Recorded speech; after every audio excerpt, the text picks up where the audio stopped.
नमस्कार। हमारे साथ एक ऐसे इमिनेंट टेक्नोक्रेट हैं जो ब्यूरोक्रेट भी हैं और मूल धारा जो उनकी है वो एक टेक्नोक्रेट की है। और अगर हम उनके करियर को देखें तो उनकी जो मौजूदा पदस्थापना है वो एक महत्वपूर्ण शिक्षाविद की है। न सिर्फ मध्य प्रदेश बल्कि मैं उसको राष्ट्रीय संदर्भ में भी कहूँगा कि बहुत महत्वपूर्ण है। हमारे साथ हैं राजीव गांधी प्रौद्योगिकी विश्वविद्यालय के कुलपति सुनील कुमार गुप्ता जी। मैं बहुत स्वागत करता हूं सर। सुनील जी, सबसे पहले मैं यही जानना चाहूँगा कि ये जो जर्नी है आपकी, जब आप अपने छात्र जीवन में थे तो क्या सपने थे मन में? क्या उस समय आपने सोचा था, क्योंकि जाहिर तौर पर एक पढ़ने लिखने का तो बड़ा मेधावी तत्व आपके भीतर रहा ही, लेकिन क्या कभी ये जहन में था कि एक शिक्षाविद के नाते छात्रों के बीच में एक बड़े परिसर में क्या सपने थे उस समय? नहीं, वास्तविकता में अगर मैं कहें तो आप बिल्कुल सही कह रहे हैं कि जब आप एक टेक्नोक्रेट के तौर पर आगे बढ़ना की ख्याल आता है तो वास्तविकता से मैं भी जब अपने इंजीनियरिंग जीवन में था तो मेरा ख्वाब एक सिविल सर्वेंट बनने का ही था और सिविल सर्विसेज में ही मैं जाना भी चाहता था। और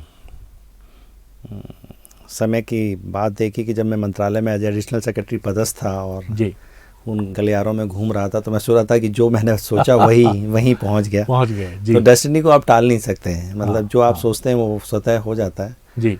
और सिविल सर्विसेज एग्जामिनेशन थोड़ा सा डाइसी एग्ज़ाम है, कई बार सफलता मिलती है। मैंने भी मेंस दिया, निकला भी, लेकिन फाइनल सफलता नहीं मिली थी उस समय।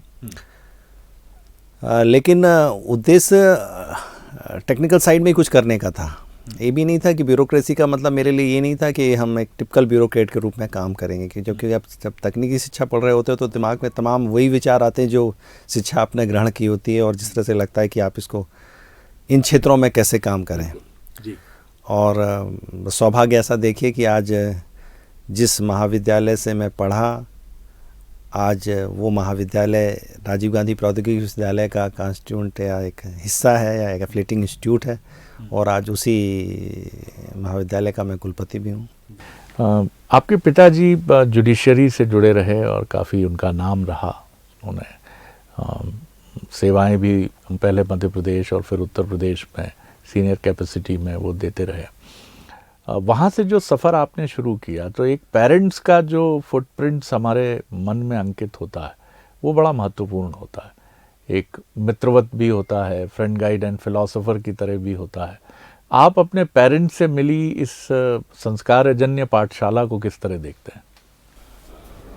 मेरे पिताजी हायर जुडिशियल सर्विसेज में रहे और बहुत जिलों में डिस्ट्रिक्ट जज के तौर पर रहे। मध्य प्रदेश से सेवा शुरू की, फिर यूपी में भी रहे।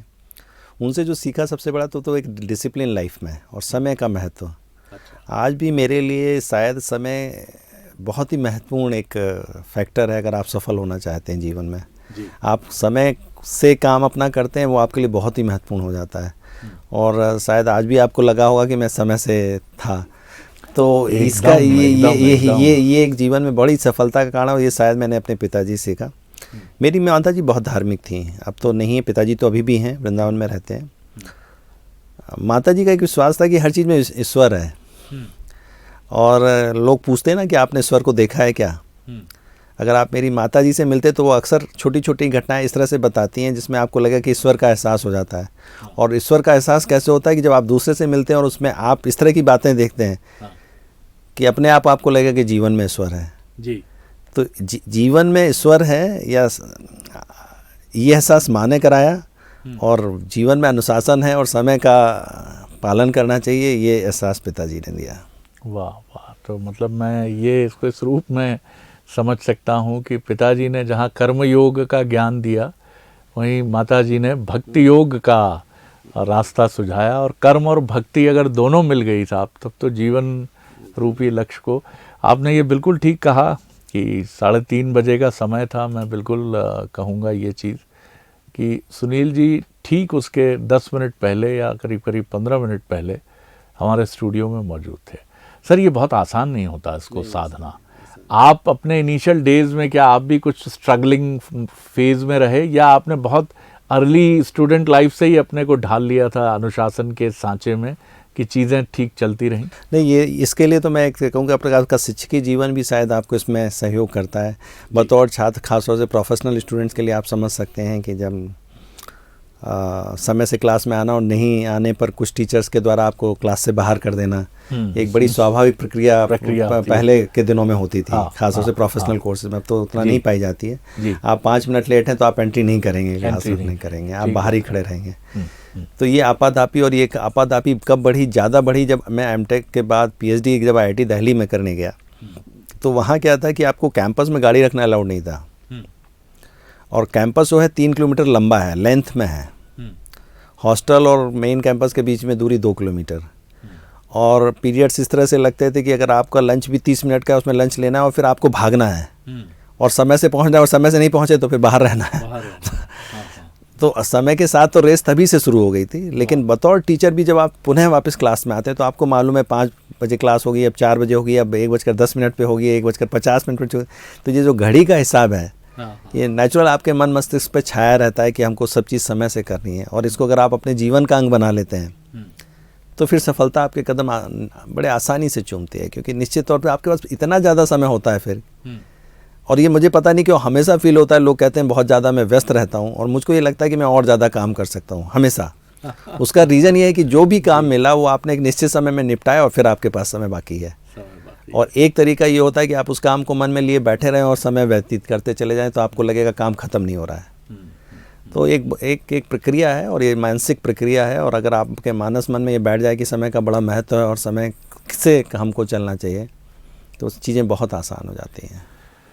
तो मैं युवाओं से कहूँगा कि ये बहुत अच्छा एक मंत्र, क्योंकि आप बड़ी संख्या में इस कार्यक्रम को देखते हैं, तो ये बहुत सुनील जी की तरफ से एक बहुत अद्भुत मंत्र हमें मिला है कि निश्चित समय पर अगर अपना काम आप निपटाते हैं तो you have plenty of time, जो आपके पास बचता है, और इस बचे हुए समय में आप वो सारे काम कर सकते हैं जिनके लिए आप कहते हैं कि मेरे पास समय ही नहीं है।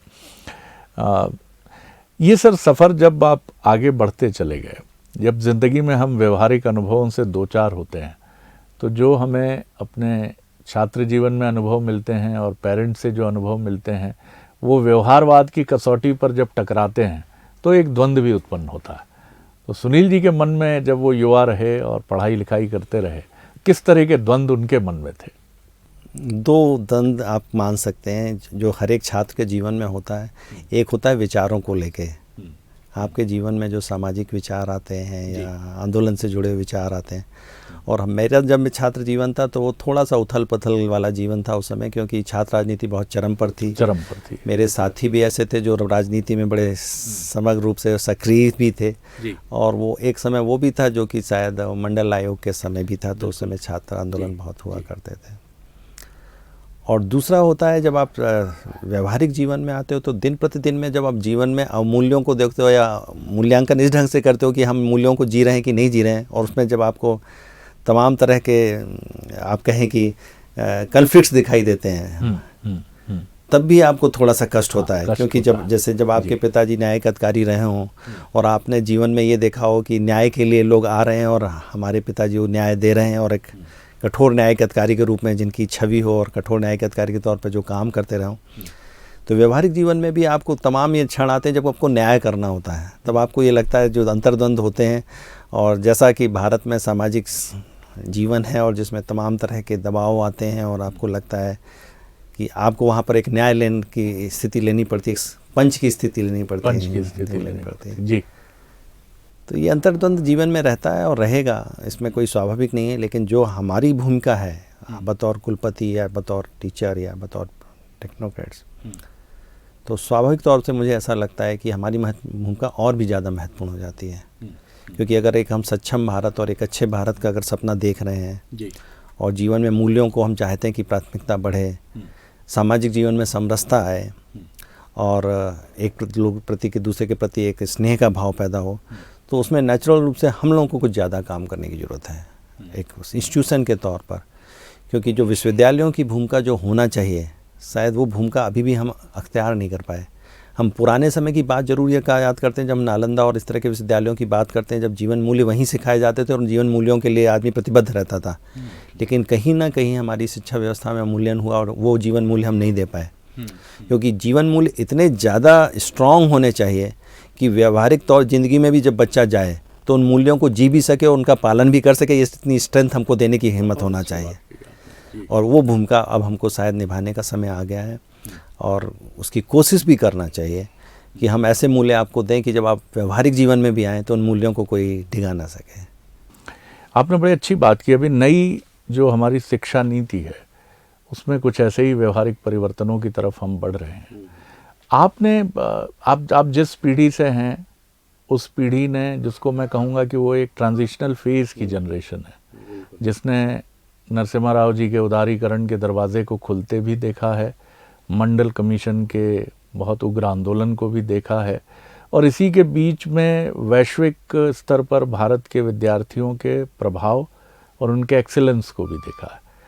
आज आप देखते हैं तो हमारे विश्वविद्यालय, आपने थोड़ा संकेत हमको किया अभी, आप किस तरह के एक परिवर्तन की तरफ जाने की एक आप कोशिश करते हैं, क्योंकि आपने बहुत परिवर्तन अपने स्तर पर विनम्रता से आरजीपीवी में करने की कोशिश की है और बड़े अच्छे नतीजे हैं उनके।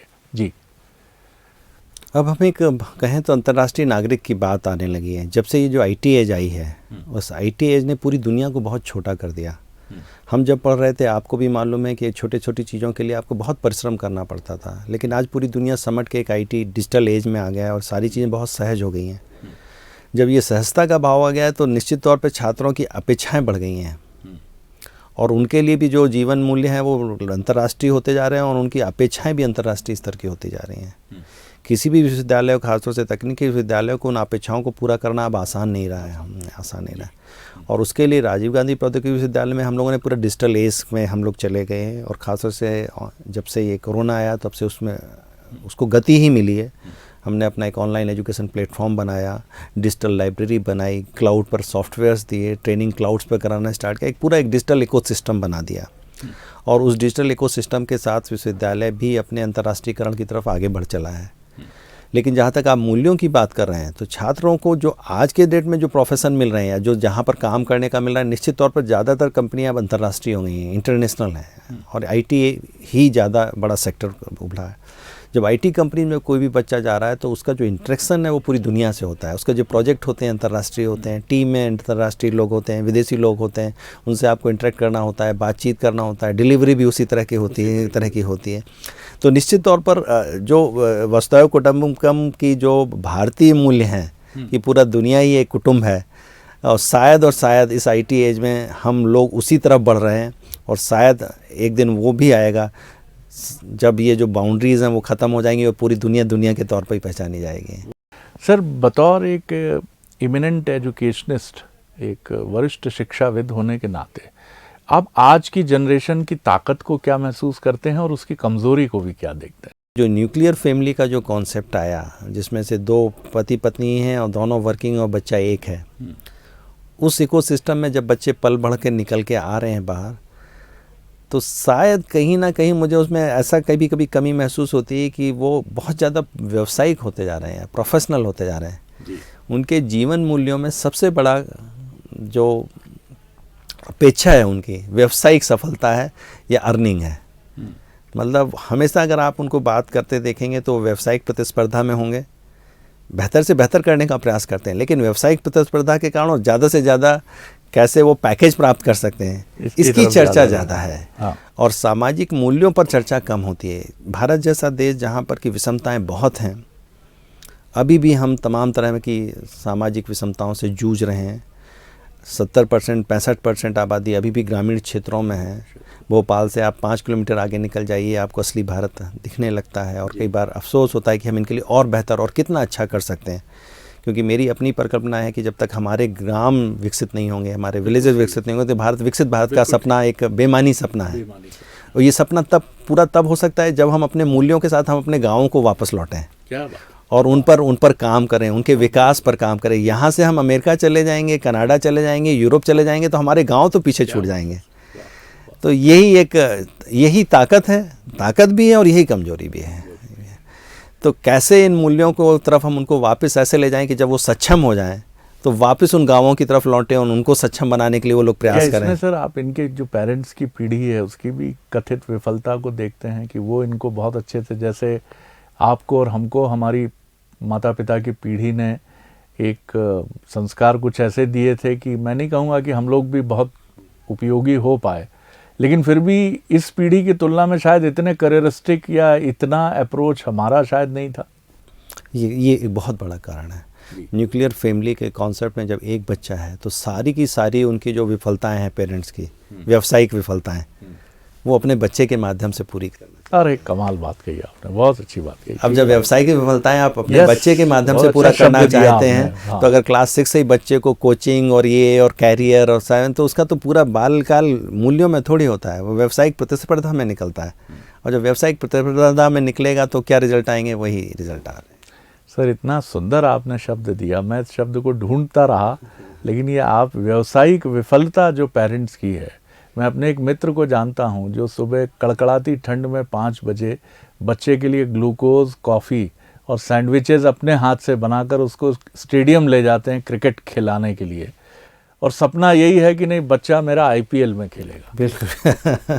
अब ये इसके बीच में कोई बोले कोई नैतिकता नहीं है, कुछ नहीं है, इसको सिर्फ जाना है आईपीएल खेलना है। वो छोटा सा बच्चा जैसे कोई रोबोट है और वो व्यक्ति अपने जीवन को भूल गया, उसको लगता है मैं नहीं कर पाया कुछ, तो बच्चा करेगा। बस तो ये बड़ी इंपॉर्टेंट बात सर, बड़ी इंपॉर्टेंट बात आज की यंग जनरेशन को और उनके यंग पेरेंट्स को भी मैं कहूँगा कि सर ने जो एक बहुत खूबसूरत शब्द और एक बड़ा ही अच्छा शब्द ढूंढा है।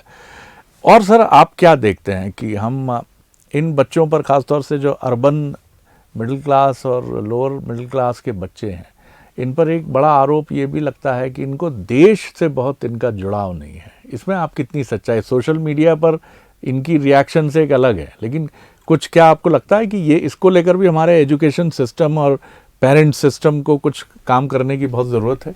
इस पर बहुत बड़ा काम करने की ज़रूरत है। देखिए, जब हम बहुत छोटे छोटे देशों की बात करते हैं, ख़ासतौर से मैं कुछ देशों का नाम अगर लूँ तो जैसे जापान है, कोरिया है, सिंगापुर है, इन देशों ने अगर फिजिकल डेवलपमेंट की करें या भौतिक विकास की बात करें, उस पैमाने पर बहुत विकास किया, और उतना डेवलपमेंट शायद हम विकास नहीं कर पाए। लेकिन उस विकास के पीछे वो जो देशभक्ति की एक भावना है, जैसे खासतौर से अगर मैं जापानियों की बात करूं या कोरियन की बात करूं, एक बहुत छोटा सा एग्जांपल, एक बार मैं पढ़ रहा था, देखा था मैंने टीवी पर कि वहाँ सुनामी आई तो एक वो स्टोर ने ये खोल दिया कि आप एक दिन की आवश्यकता के अनुसार अपना सामान ले जा सकते हैं फ्री ऑफ कॉस्ट।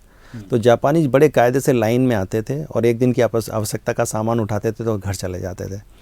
वो दृश्य देखकर मुझको लगता है कि जिस देश में इतना कमिटमेंट है, जिसके नागरिक में इतना कमिटमेंट है, वो देश कभी पीछे रह ही नहीं सकता, रह सकता।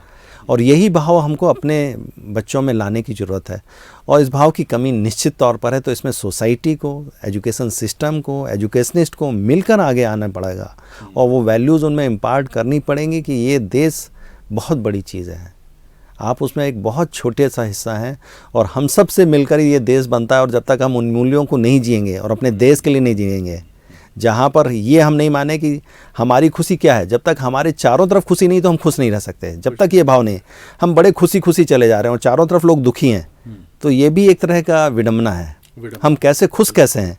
अगर मेरा पड़ोसी दुखी है तो मैं खुश कैसे हूँ, ये एक बहुत बड़े दुख की बात हो सकती है। तो ये वैल्यूज़ हमको कहीं ना कहीं लानी पड़ेगी और उसमें ख़ास तौर से विश्वविद्यालय सिस्टम को या यूनिवर्सिटी सिस्टम को एक बहुत बड़ा रोल निभाना है, बहुत बड़ा रोल निभाना है। सर टेक्निकल एजुकेशन की मैं बात करूँ तो बीच में हमने ये भी देखा कि बहुत सारी चुनौतियों से ये गुजरी। पहला तो आपने एक बड़ा अच्छा शब्द का प्रयोग किया, विश्व नागरिक।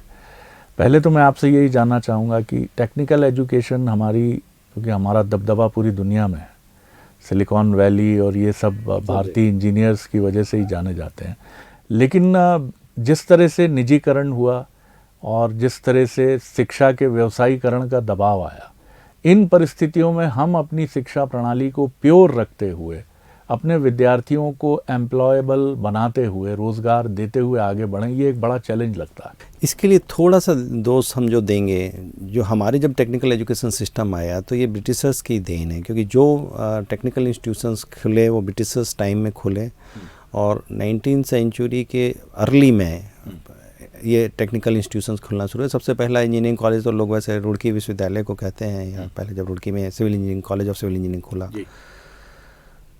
तो हमारे यहाँ जो पाठ्यपुस्तकें बनी या आई वो सारी पहले तो विदेशी लेखकों की थी, और जब हिंदीकरण भी हुआ या जब दूसरे हमारे ऑथर्स ने भी लिखी तो उन्हीं से उनको कॉपी किया, मतलब ओरिजिनल वर्क उसमें कमी थी।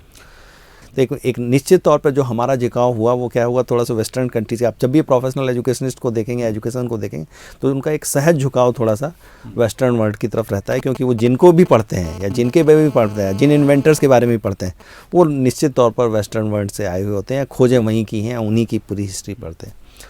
और ये एक शायद कमी रह गई है।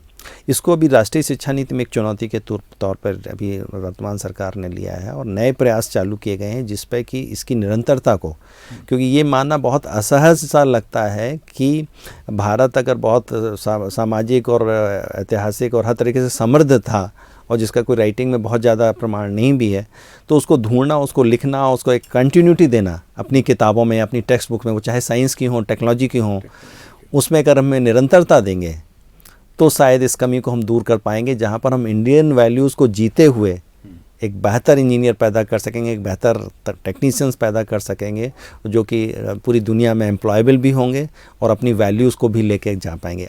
तो क्या आप कहीं ना कहीं ये भी संकेत कर रहे हैं कि हमारी जो टेक्स्ट बुक्स हैं उनकी एक रीस्ट्रक्चरिंग की और उनको एक भारतीय मूल्य के साथ वैज्ञानिक तथ्यपरकता, जो बहुत बड़ा काम है, एक मेहनत टास्क है ये, उस तरफ भी हमें सोचना चाहिए अभी से? बिल्कुल, निश्चित तौर पर ये बहुत राइट टाइम है, ये सही समय है, सही इकोसिस्टम है, सही इन्वायरमेंट है, जबकि हमको ये बात ऑलरेडी हमारे यहाँ प्रारंभ हो गई है कि जैसे जो टेक्निकल एजुकेशन है अभी भी इंग्लिश में ही होती है, और उनको रीजनल लैंग्वेजेस में या मदर टंग में भी पढ़ाया जाना चाहिए। उस मामले में भी आरजीपीवी ने शुरुआत की है, और हम हिंदी में सारी टेक्निकल बुक्स की राइटिंग के लिए नोडल सेंटर के रूप में आइडेंटिफाइड हैं, और ऑलरेडी हमने फर्स्ट ईयर की बुक्स की हुई हैं। इनकी रीराइटिंग का भी समय आ गया है। रीराइटिंग में के दो एस्पेक्ट होते हैं, एक कॉन्टेक्स्ट का होता है और एक कंटिन्यूटी होती है। कॉन्टेक्स्ट से मेरा मतलब ये है कि जब हम किसी टेक्नोलॉजी की बात करते हैं तो एप्रोप्रिएट है कि नहीं है। हर एक जगह पे जब कोई टेक्नोलॉजी डेवलप होती है तो उस कॉन्टेक्स्ट में डेवलप की जाती है जो उनके लिए उपयुक्तता होती है, और अगर हम उसको उसी भाव में उस टेक्नोलॉजी का जब उपयोग करने लगते हैं तो वो कई बार असहज भी हो जाती है और सामाजिक विषमताएं भी पैदा करती है। तो मेरा यहाँ पर ये मानना है कि हमें उन टेक्नोलॉजीज़ पर काम करना चाहिए जो कि हमारे इकोसिस्टम के लिए एप्रोप्रिएट हैं और उपयुक्त हैं। बहुत अच्छी बात आपने कही। सर, क्या आपको ऐसा लगता है कि फिनिशिंग टच स्कूल्स की भी हमें ज़रूरत है कि हमारे बुंदेलखंड के ग्रामीण परिवेश का एक बच्चा जो बहुत ब्राइट है, अच्छे ढंग से उसने आरजीपीवी से इंजीनियरिंग की है, लेकिन उसका अंग्रेज़ी का जो एक्सेंट है, वो इंटरव्यू में जाता है, बड़ी कंपनीज़ के साथ बैठता है तो कहता है I would like to say something about, और उसकी भिड़ंत एक ऐसे दून स्कूल के बच्चे से जो आते ही अपनी अंग्रेज़ी से एक ऑरा बना देता है, I would like to say something, I want to do something new and unconventional and orthodox, तो वो पिछड़ता है वहाँ। तो ये फिनिशिंग स्कूल्स को ऐसे चाहिए जो इस तरह की जो प्रॉब्लम्स हैं, टीचिंग ट्रबल्स जिनको हम कह सकते हैं, उनको दूर करने के लिए क्या इसकी भी ज़रूरत महसूस करते हैं आप? मेरा जो व्यक्तिगत मत है कि 4 वर्ष भी बहुत ज़्यादा है एक्चुअली कुछ सीखने के लिए जी। फिनिशिंग तो तब होगी जब हमारे पास समय की कमी जब हमारे पास ऑलरेडी इतना ज़्यादा अतिरिक्त समय है। अभी भी आप ये मान के चलें, जो हमारा 6 मंथ का सेमेस्टर होता है उसमें टीचिंग डेज 180 डेज ही होते हैं। इसका मतलब ये है कि अगर हम उसका समय का सदुपयोग करें तो हमारे पास तो हर सेमेस्टर में भी 180 दिन अतिरिक्त हैं। ठीक बात है। दूसरी बात, जो ये भाषाई सवाल उठाया है आपने, ये एक बहुत बड़ा सवाल है, लेकिन इसमें कॉन्फिडेंस ज़्यादा महत्वपूर्ण है। बच्चे में अगर आत्मविश्वास है तो वो किसी भी भाषा में बोल रहा होगा, स्किल सेट और भाषा और आपका आत्मविश्वास, और स्किल सेट आपका अच्छा है तो आत्मविश्वास आपके में सहज भाव से आता है। जो काम हमने आपको सिखाया अगर वो आपको आता है तो आप में आत्मविश्वास से भरपूर होगे, और आपकी भाषा कुछ भी हो, एम्प्लॉयर को बाध्य होकर आपको सेलेक्ट करना पड़ेगा। हम कह रहे हैं हम एक नया इकोसिस्टम डेवलप करें जहां पर इंडस्ट्री इंस्टीट्यूट एकदम बाहें फैलाकर आमने सामने आए। अभी क्या हो रहा है, इंडस्ट्री थोड़ा सा इंस्टीट्यूट से दूर भागती है, इंस्टीट्यूट थोड़ा सा इंडस्ट्री से दूर भागता है। वेस्टर्न इकोसिस्टम में इंडस्ट्री इंस्टीट्यूट एक हो गए हैं। और मैं आपको व्यक्तिगत तौर पर कहता हूं कि अगर हमारा यूनिवर्सिटी सिस्टम और इंडस्ट्री आपस में एक दूसरे से जुड़ जाए तो जो डेवलपमेंट की पेस है ये डबल हो सकती है, ट्रिपल हो सकती है, बहुत तेज हो सकती ये है। बहुत गजब का सुझाव है ये, और बहुत- इस पर हम लोग वर्क नहीं कर रहे हैं। हम एक यूनिवर्सिटी को एक आइसोलेटेड सिस्टम मानकर चलते हैं और कई बार उससे दूरी बनाए रखते हैं। ये पब्लिक प्रॉपर्टीज़ हैं, ये हमारी और आपकी संस्थान है। इनका भरपूर और सदुपयोग अगर आप करेंगे, हम और आप मिलके, तो शायद हम बहुत तेज़ी से आगे बढ़ सकेंगे। तो आप ये कह रहे हैं कि हमारे टेक्निकल जो इंस्टीट्यूशंस हैं वो एक एंटरप्रेन्योर की तरह भी काम करें, डेफिनेटली। उद्योगपति की इसमें तरह मैं भी। एक सेंटेंस कहना चाहूँगा कि जब आप किसी इंस्टीट्यूशन में जाएं तो यू फील लाइक इंडस्ट्री। हाँ हाँ हाँ, इस तरह के अगर आप यूनिवर्सिटीज क्रिएट कर सकेंगे, क्या बात है तो सर, बात क्या बस बात खत्म हो है। जाएगी। ये है वो सपना जो 2027 या आने वाले 25 साल में भारत को बहुत खुली आंखों से देखना चाहिए। सपना मत कहिए इसको देखिए एक ऐसी सच्चाई के तौर पर जिसे हकीकत में बदलना है। सर, मैं कंक्लूड कर रहा हूँ, आपसे बात करना एक बहुत ही शानदार ट्रीट है। ये शालीनता जो आपके व्यक्तित्व में है, ये भी एक एजुकेशनिस्ट के नाते आपकी गरिमा को बढ़ाती है। कंक्लूडिंग मेरा क्वेश्चन यही है कि शांत रहना, चीखने चिल्लाने से बचना, ये कैसे कर पाते हैं आप? मेडिटेशन करते हैं या आप ये देखते हैं कि एंड रिजल्ट महत्वपूर्ण है, चीखना चिल्लाने से कुछ नहीं होने वाला? देखिए, चीखने चिल्लाने से क्या होता है, आपका ही ब्लड प्रेशर बढ़ता है यूजुअली, मैंने देखा। और आप जब आपका ब्लड प्रेशर बढ़ाओ तो आप सही निर्णय लेने की स्थिति में होते नहीं होते हैं। तो शांत चित्त से जब आप काम करते हैं और चीज़ों को एक शांत मन से सोचते हैं तो आप सही निर्णय पर बड़ी जल्दी पहुंच जाते हैं या सही निर्णय लेने की स्थिति में होते हैं। तो मेरा तो अपने छात्रों को भी यही रहता है, जब छात्र भी कभी परेशानी लेके और थोड़ा सा एक्साइटेड हो जाते हैं तो मैं पहले उनको शांति करता हूँ, और जब उनसे शांति से आप बात करते हैं तो वो भी उन बातों को समझते हैं जो आप उनको समझाने की कोशिश करते हैं। तो यही बात मैं सबके लिए कहता हूँ, ये जो चीखने चिल्लाने की संस्कृति है, ये अपनी संस्कृति नहीं है। हमारी काम संस्कृति तो कर्म करने की है।